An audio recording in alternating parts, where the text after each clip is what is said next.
नमस्ते। सो आज अपनी भारतीय भूगोल की कक्षा दोबारा से स्टार्ट करते हैं। और भारतीय भूगोल के अंतर्गत अपनी भारत की नदियाँ चल रही हैं। और भारत की नदियों के अंतर्गत मैंने बताया था कि भारत की नदियों को अपन अध्ययन की सुविधा की दृष्टि से दो भागों में बांट लेते हैं, प्रायद्वीपीय भारत की नदियाँ और हिमालयी नदियाँ। तो हिमालयी नदियों के अंतर्गत मैंने 3 नदी तंत्र बताए थे प्रमुख रूप से। कौन कौन से? सिंधु नदी तंत्र, गंगा नदी तंत्र और ब्रह्मपुत्र नदी तंत्र। कौन कौन से? सिंधु, गंगा और ब्रह्मपुत्र। तो आज का जो नदी तंत्र है ब्रह्मपुत्र नदी तंत्र है, क्योंकि गंगा और सिंधु नदी तंत्र अपन पढ़ चुके हैं। ठीक है, तो ब्रह्मपुत्र नदी तंत्र आज अपन स्टार्ट करते हैं। ये भारत की नदियाँ चल रही हैं। ब्रह्मपुत्र नदी तंत्र, आइए स्टार्ट करते हैं। ब्रह्मपुत्र नदी। ब्रह्मपुत्र नदी मुख्य रूप से 3 देशों से होकर बहती है। कितने देशों से होकर बहती है? मुख्य रूप से 3 देशों से होकर। ब्रह्मपुत्र नदी 3 देशों से होकर गुजरती है। कौन कौन से? चीन, भारत और बांग्लादेश। ठीक है, चीन, भारत और बांग्लादेश, इन 3 देशों से होकर क्या कौन सी नदी बहती है? अपनी ब्रह्मपुत्र नदी बहती है। ठीक है, ब्रह्मपुत्र नदी का उद्गम जो होता है वो तिब्बत में मानसरोवर झील के पास से होता है। कौन से झील के पास से होता है? तो तिब्बत में मानसरोवर झील के पास से होता है। ठीक है, मानसरोवर झील से होता है, मानसरोवर झील के पास से होता है। ठीक है, तो मानसरोवर झील से होता है। मानसरोवर झील कहाँ पड़ती है? तो अपने तिब्बत के पठार में पड़ती है। कहाँ पड़ती है? तिब्बत यानी कि चीन में पड़ती है। ठीक है, ब्रह्मपुत्र नदी मानसरोवर झील से निकलने के बाद में पश्चिम से पूर्व की ओर, किस ओर? पश्चिम से पूर्व, यानी कि पश्चिम से पूर्व की ओर हिमालय के साथ साथ बहती है। क्या करती है? पश्चिम से पूर्व की ओर हिमालय के समानांतर। हिमालय का विस्तार भी कैसे है? हिमालय का विस्तार भी इसी तरीके से ना, ठीक है ना, पूर्व से पश्चिम या पश्चिम से पूर्व की ओर ही है। तो ब्रह्मपुत्र नदी भी मानसरोवर झील से निकलने के बाद में पश्चिम से पूर्व की ओर हिमालय के साथ साथ या समानांतर बहती है। ठीक है, ब्रह्मपुत्र नदी के जो मुख्य नाम है वो मुख्य रूप से 4 नाम है। क्या है? ब्रह्मपुत्र नदी के मुख्य रूप से 4 नाम है। कौन कौन से? इसे तिब्बत में सांगपो कहते हैं। क्या कहते हैं? सांगपो। तिब्बत में क्या कहते हैं? सांगपो। ठीक है, तिब्बत में कहाँ कहते हैं? तिब्बत अर्थात चीन में। तिब्बत में सांगपो। अरुणाचल प्रदेश में दिहंग। कौन सा? दिहंग। ठीक है, दिहंग कहते हैं। असम में कहते हैं इसे ब्रह्मपुत्र। क्या कहते हैं? ब्रह्मपुत्र कहते हैं। ठीक है, बांग्लादेश में क्या कहते हैं? बांग्लादेश में से कहते हैं अपन, बांग्लादेश में कहते हैं जमुना। कौन सी? जमुना। यमुना नहीं, जमुना। ठीक है ना, यमुना गंगा नदी की सहायक नदी है, जो कि यमुनोत्री ग्लेशियर से निकलती है उत्तराखंड से। जबकि जमुना कौन है?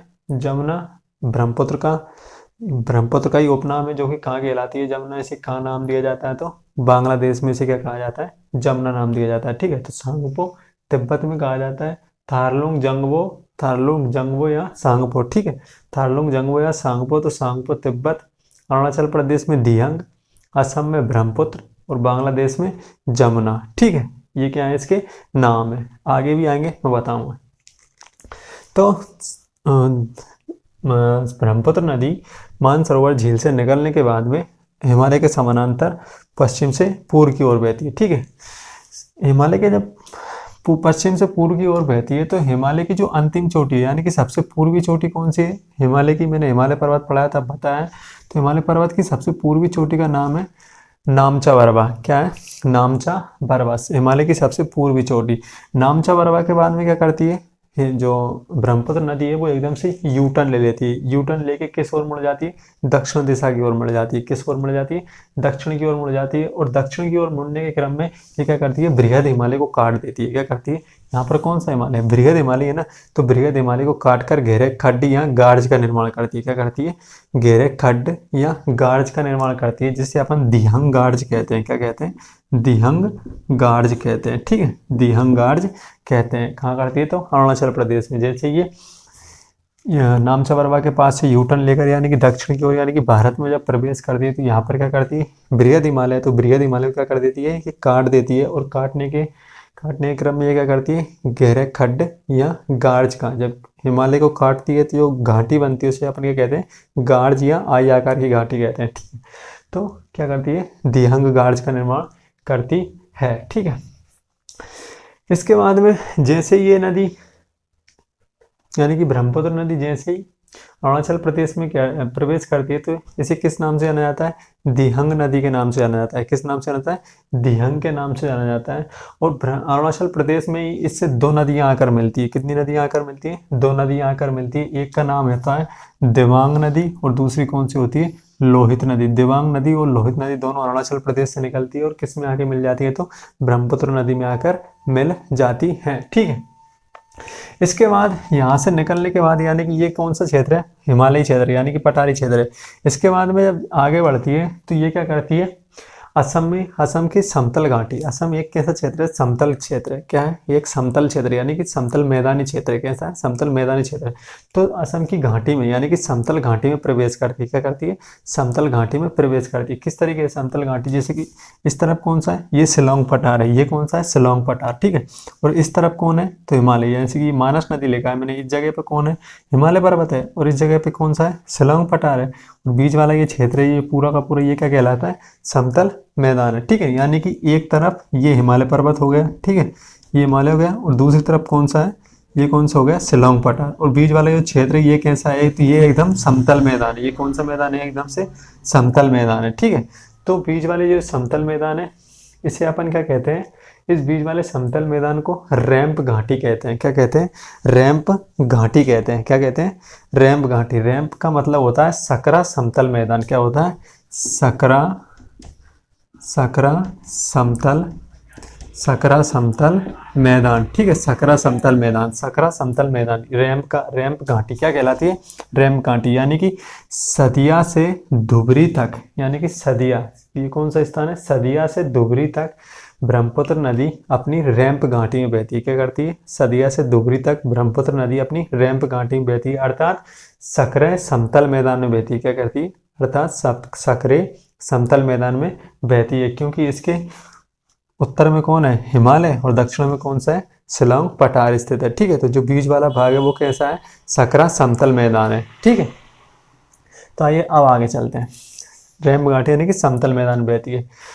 इसके बाद सदिया से धुबरी तक, कौन से, सदिया से धुबरी तक ही ब्रह्मपुत्र नदी गुम्फिल जलमार्ग का निर्माण करती है। कैसे जलमार्ग का निर्माण करती है, तो गुम्फिल जलमार्ग का निर्माण करती है।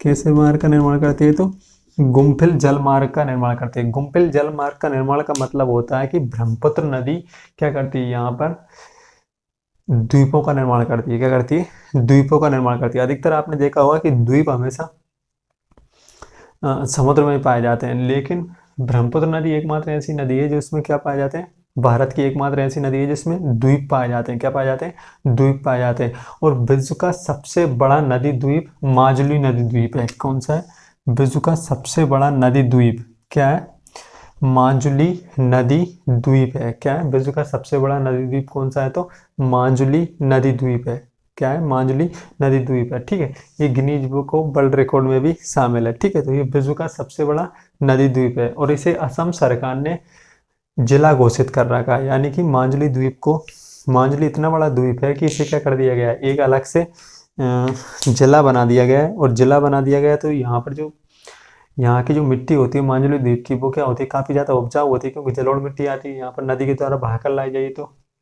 तो माजुली द्वीप पर जो अधिकतर जो खेती होती है वो चावल की होती है। किसकी होती है, चावल की। यानी कि यहाँ पर किसका उत्पादन किया जाता है, चावल का उत्पादन किया जाता है, चावल या चावल का। ठीक है, तो माजुली द्वीप क्या है, विश्व का सबसे बड़ा नदी द्वीप है, जो कि किस नदी पर स्थित है, ब्रह्मपुत्र नदी पर स्थित है। ठीक है, माजुली द्वीप किस मार्ग का निर्माण करती है, तो गुम्फिल जलमार्ग का निर्माण करती है।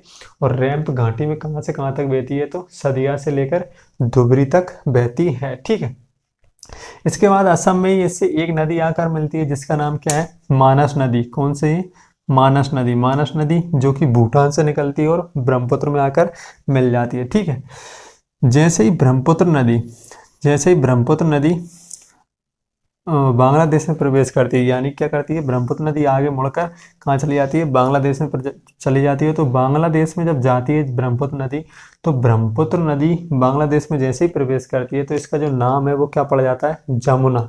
क्या पड़ जाता है, जमुना।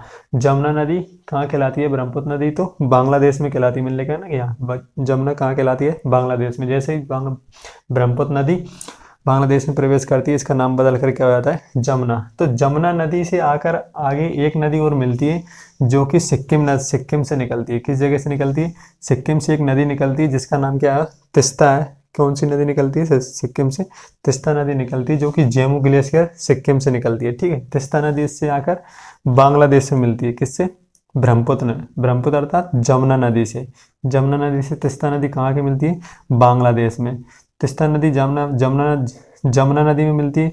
जमुना तिस्ता का जल लेकर आगे बढ़ती है, तो आगे इससे कौन सी नदी मिलती है, पद्मा अर्थात गंगा। गंगा जैसे बांग्लादेश में प्रवेश करती है तो क्या कहलाती है, पद्मा नाम से जानी जाती है। ठीक है, तो पद्मा नदी और जमुना नदी की जो संयुक्त धारा है, यानी कि जमुना अर्थात ब्रह्मपुत्र और गंगा जब दोनों मिल जाती है तो इनकी जो संयुक्त धारा है, अर्थात पद्मा और जमुना नदी जब दोनों मिल जाती है तो इनकी जो संयुक्त धारा है वो क्या कहलाती है, पद्मा कहलाती है। क्या कहलाती है, पद्मा नदी कहलाती है। क्या कहलाती है, पद्मा नदी। यानी कि जमुना और पद्मा की दोनों की संयुक्त जो जल धारा है वो क्या कहलाती है, पद्मा। ठीक है, इसके बाद आगे आकर मणिपुर से एक नदी निकलती है जिसका नाम क्या है, बराक या मेघना नदी है। क्या है, बराक या मेघना नदी है, जो कि पद्मा नदी से आगे आकर मिलती है। किससे मिलती है, पद्मा नदी से आकर मिलती है। तो पद्मा से जब बराक या मेघना नदी आकर मिलती है तो इसका नाम बराक या फिर पद्मा नहीं रहता, फिर इसका नाम क्या हो जाता है, मेघना हो जाता है। क्या हो जाता है, बराक या मेघना हो जाता है। और बराक या मेघना ही किस,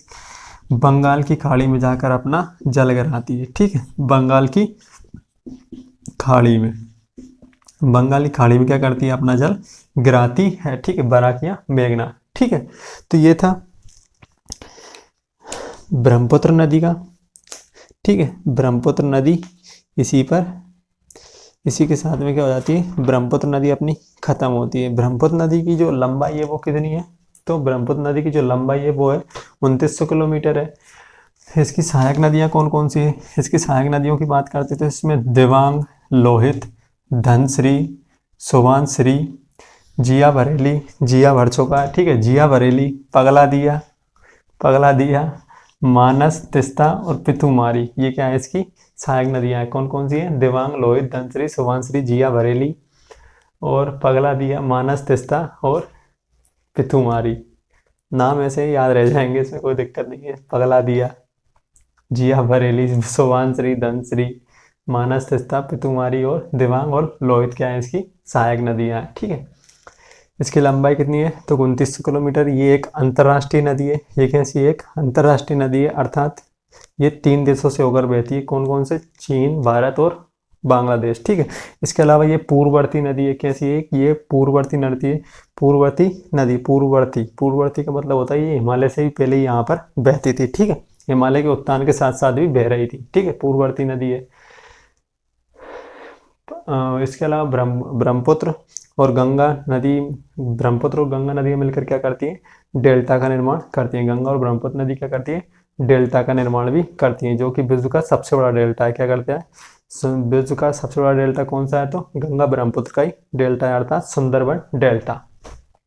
ठीक है, आइए एक बार और रिवाइज कर लेते हैं। ब्रह्मपुत्र नदी कहाँ से निकलती है, तो मानसरोवर झील से निकलती है। इसे तिब्बत में सांगपो नाम से जाना जाता है। ये नामचा बरवा यानी कि हिमालय की सबसे पूर्वी चोटी के साथ में यूटर्न लेकर क्या करती है, अरुणाचल प्रदेश में प्रवेश करती है। अरुणाचल प्रदेश में से दियांग नाम से जाना जाता है।